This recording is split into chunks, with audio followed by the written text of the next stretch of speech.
Welcome back. Now open the newspapers every morning and you will be almost flooded with advertisements on new townships coming up in the city. And apart from a swimming pool or sophisticated gym, it's a school on the premises. That's a big draw. And not ordinary schools, but big brands, though through franchisees. For a slice of the education pie, private parties are willing to shell out big bucks, running into several lakh rupees. But is the standard of education emanating from the mother brand maintained or diluted? Our reporter Sudarshan Kumar does a recce.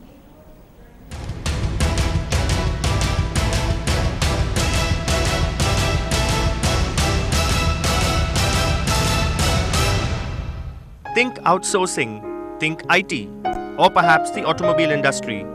But the education sector seems to be slowly catching up. Today, a slew of top schools in Chennai are open to lending their brand names to big builders to set up franchises in residential complexes in the outskirts of the city. The trade-off? Several lakh rupees to even half a crore. To get a franchise of even a preschool like Educom's Roots to Wings and Chettinad's A School, you need to shell out 15 to 20 lakh rupees. And for elite schools like PSBB and Bala Vidya Mandir, the price tag could go up to 50 to 60 lakh rupees. See, PSBB with its number of other branches, we would call it our own branch. We have like 2 schools in 3 different premises, and now we've added the 3rd school in Siriseri in the L&T Eden Park Complex Township. That's our own branch. But yes, we do have some collaborative ventures. We prefer to call it collaborative because our model is not a very typical franchisee model where we lend our name and and then that's it. Once in 3 years or something, we just go have a look and then say, okay, everything is fine. So we are very conscious of quality. We are conscious of the brand that we have built. And when we lend our name, when we lend our brand, we have to ensure that we do justice. And franchisees say falling in line is not just mandatory, but also makes business sense. For Chettinad as an institution, they are already set. And we just have to really do a copy-paste job. We are nothing really going to invent anything new.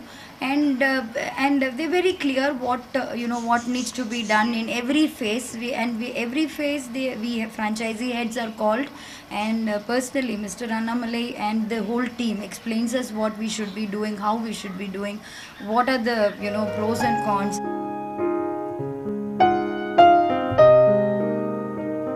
But experts are skeptical.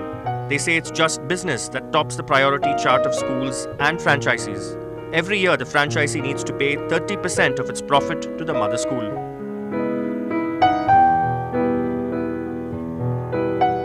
It is a business because parents prefer a branded school, and it's not easy for the branded schools to open in every nook and corner. So what do? They give you a franchisee. But how far the franchisee is as good as the original school is something we cannot say.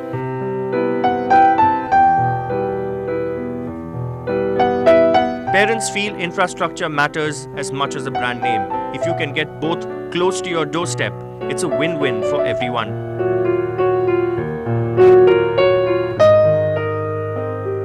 I expect for a concrete building, a play area, playground, and nice ventilated classrooms with hygienic conditions. You should be able to walk into any of the A school branches and they should be alike, whether they are franchisee or non-franchisee.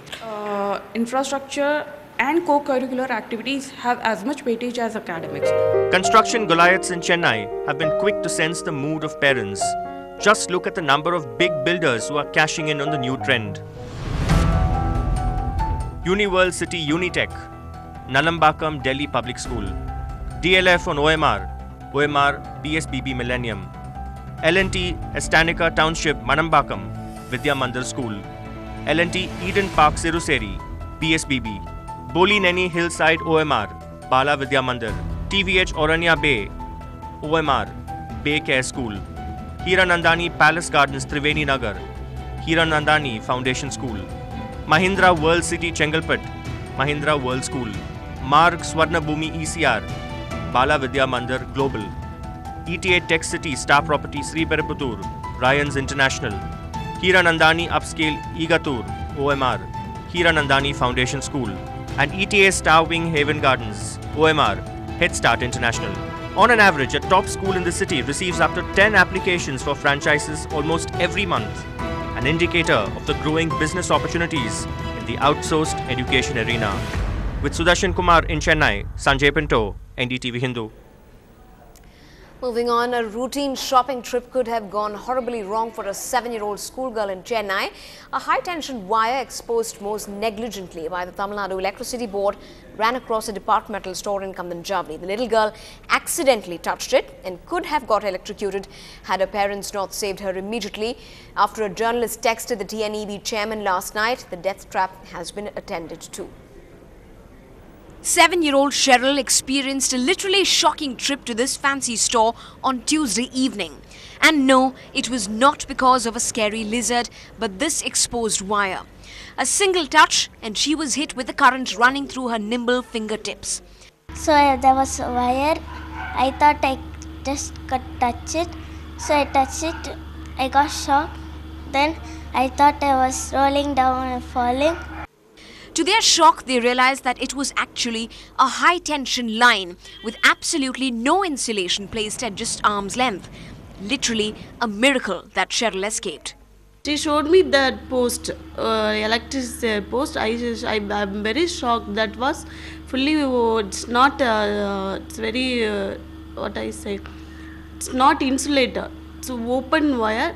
Then EB department should take care of them immediately, because many people near the shop knows this wire was very close to the shop.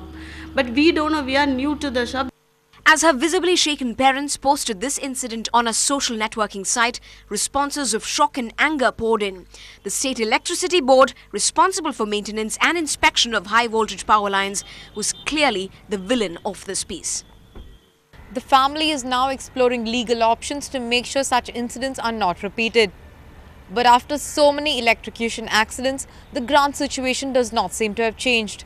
So when does the Tamil Nadu Electricity Board finally plan to wake up? In Chennai, with camera person Arun, Pratiksha Ramkumar for NDTV Hindu.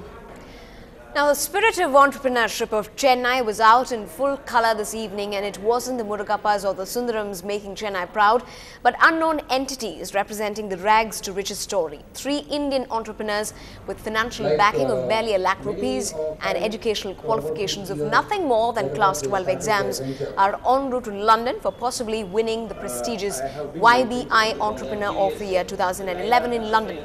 And adding the extra layer of cream was the announcement of Indian Bank that assured an increased focus by providing credit facilities for such small-sized entrepreneurs. And we can jointly identify the new entrepreneurs for the new activities, micro and small activities, because this is something where from job seeker one becomes job creator. That they should maintain proper books of accounts so that we can see the real activity happening in the account. And in addition to that, I have requested them that on-time recovery is a must so that the account doesn't turn into NPA. That they're able to come from the pavement, or they are a 10th class educated, 6th class educated, and they are winning competitions. They are winning competitions at the regional level, at the national level, and now at the international level. So one of the entrepreneurs that I'm taking with me to London in November, among the ones that you saw being felicitated today, literally was not only on the pavement, but he was the son of a bonded laborer, and his mother is a domestic servant. Bonded labor still exists in this country. And today, and he's from Pune in this particular case, 25 crores, and he started with 50,000 in 6 years. Now, the Madras High Court today ordered that a student of 2nd grade who was suspended from school for not paying the fees to be readmitted immediately. According to the father of the child, the Dufton Boys Higher Secondary School demanded more than twice the amount fixed by the Justice Raviraja Pandian Committee, and the child was sent away when the parents refused to pay the fee that was over and above the one fixed by the committee. We filed one writ petition on behalf of Master Vishwa, who is studying in Dufton Boys Higher Secondary School. The point is, the school is collecting exorbitant fees which is more than fees determined by the committee. The court ordered, Justice Paul Vasanthkumar ordered, the school should collect the fees that was fixed by the fees determination committee, and he should not be threatened and he should not be expelled from the school. Now here's something that's not too sweet to digest this RD season. Gold is suddenly glittering like never before. Thanks to robust demand within the country and macroeconomic headwinds on a global level, gold prices climbed to an all-time high today. Trading in uncharted territory, gold prices on the MCX exchange rallied to 23,912 rupees for 10 grams. Meanwhile, gold future witnessed a sharp climb to almost 24.5 thousand rupees per kilogram. Moreover, with the festive season fast approaching in India, demand is likely to strengthen.